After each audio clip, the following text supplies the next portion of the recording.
Brain থাকে আমাদের মাথার ভেতরে। তা অনেকেই বলে বা আমরা প্রত্যেকেই বলি, কেউ যখন খুব ভালো রেজাল্ট করে বলি বাহ ওর ব্রেনটা কি ভালো রেজাল্ট করেছে।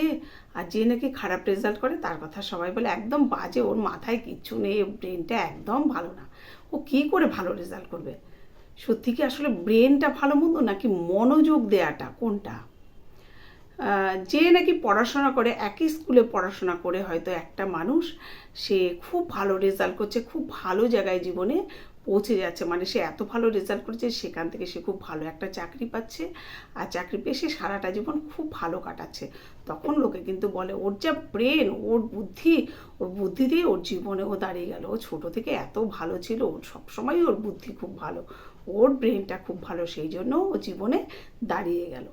কিন্তু সেখান থেকে একইভাবে একই রেজাল্ট করে, সেই রকমভাবে অত ভালো রেজাল্ট করে হয়তো সেই একটা মানুষই আর একটা মানুষেরকে সে হয়তো দেখা যাচ্ছে যে সে জীবনে দাঁড়াতে পারলো না, সে কিছু করতে পারলো না। কারণ সে কী করলো, সে কোনো ভালো জায়গায় গেল না, সে তার অত সুন্দর বুদ্ধিটা নিয়ে সে কী করলো, সে কোনো খারাপ জায়গায় পৌঁছে গেল, আর তার বুদ্ধিটা কিন্তু সে খারাপ কাজে লাগিয়ে দিল। তবে সেই খারাপ কাজে কিন্তু সে খুব পারদর্শী হয়ে গেল এবং সে জিতেও গেল। তার মানে কি ব্রেন মানে তার বুদ্ধিটাকে সে খারাপ কাজে নিয়ে গিয়ে সে জীবনটাকে খারাপ দিকে নিয়ে চলে গেল, তাই সে আর জীবনে ভালো থাকতে পারলো না। কিন্তু তার সে ব্রেনটা কিন্তু খারাপ জায়গাতে সুন্দরভাবে সে চালনা করতে পারলো। তা ব্রেন ভালো, কিন্তু ভালো হলেও সে ভালো জায়গায় না গিয়ে খারাপ জায়গায় গেল। অনেক সময় দেখা যায় আমরা বাড়িতে হয়তো কোনো একটা কাজ করব, ঠিক বুঝতে পারছি না কোনটা করলে ভালো হবে, হয়তো সেটা জীবনের অনেক বড় একটা অধ্যায় হবে। কাজটা যেটা করলে, মানে যেটা যদি ভুল হয়, তাহলে সত্যি জীবনে অনেক বড় ক্ষতি হয়ে যাবে। আর যদি ঠিকঠাক হয় তাহলে জীবনটা সুন্দর হয়ে উঠবে। তো সেটা নিয়ে খুব চিন্তিত হয়ে পড়ি, কী করি। তখন কিন্তু আমরা দেখেছি সেই জায়গাটা যদি খুব ভালোভাবে ভাবি, একটু সময় নিয়ে যে কী করা যায়, এটা করলে এই হবে, ওটা করলে ওই হবে, সেটা করলে ওই হবে, এইসব ভেবে আমরা যদি ঠিক সিদ্ধান্তে আসতে পারি, তাহলে কিন্তু দেখা যায় ঠিক সঠিক পথটাই আমরা বেছে নিই। তো এর জন্য কিন্তু আমাদের একটু সময় দিতে হয়।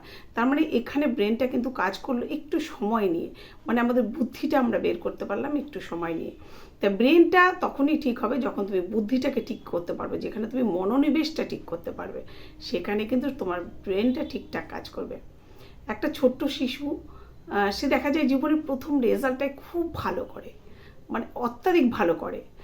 তা তখনই সবাই বলে ওর ব্রেনটা কি ভালো, তো ওকে জন্মসূত্রে ব্রেনটা নিয়ে এসছে? মোটেও না।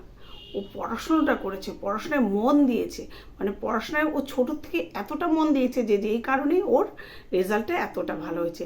এখানে ওর ব্রেনটা না, এখানে ওর মনটা দেওয়ার কারণে ওর মাথার বুদ্ধিটা খুলে গেছে, ওর ব্রেনটা খুলে গেছে। তাই যে কোনো কাজ যদি আমরা করতে যাই, আমাদের যদি ব্রেনটাকে আমরা ভালো জায়গায় ঠিকঠাকভাবে মানে লাগাতে চাই, তাহলে কিন্তু আমাদের মাথার বুদ্ধিটাকে দিতে হবে, সেখানে মনোনিবেশটা করতে হবে। আসল হলো মনোনিবেশ যদি আমরা যে কোনো কাজে করি, যদি বারবার ভেবে সেই কাজটা করি, তবে কিন্তু আমরা ঠিক সিদ্ধান্তেই উপনীত হই। জন্মসূত্রে কেউ ব্রেনটা নিয়ে আসে না, ভালো ব্রেন খারাপ ব্রেন কোনোটাই আমরা কেউ পৃথিবীতে নিয়ে আসি না, সেটাকে আমরা নিজেরা তৈরি করে নিই, নিজেরা মনোযোগ দিয়ে মনোনিবেশ করে ঘষে মেজে আমাদের ব্রেনটাকে তৈরি করি, আর সেই ব্রেনটাই বিভিন্ন কাজে আমরা লাগাই, আর তখনই লোকে বলে ওর ব্রেনটা ভালো, ওর ব্রেনটা খারাপ। তাই আমাদের ব্রেনটা মানে ঠিক রাখতে গেলে আমাদের বুদ্ধিটাকে ঠিক রাখতে হবে। বুদ্ধিটা যদি আমরা ঠিকঠাক কাজে লাগাতে পারি, তবেই ব্রেনটা কিন্তু আমাদের ঠিকঠাক থাকবে।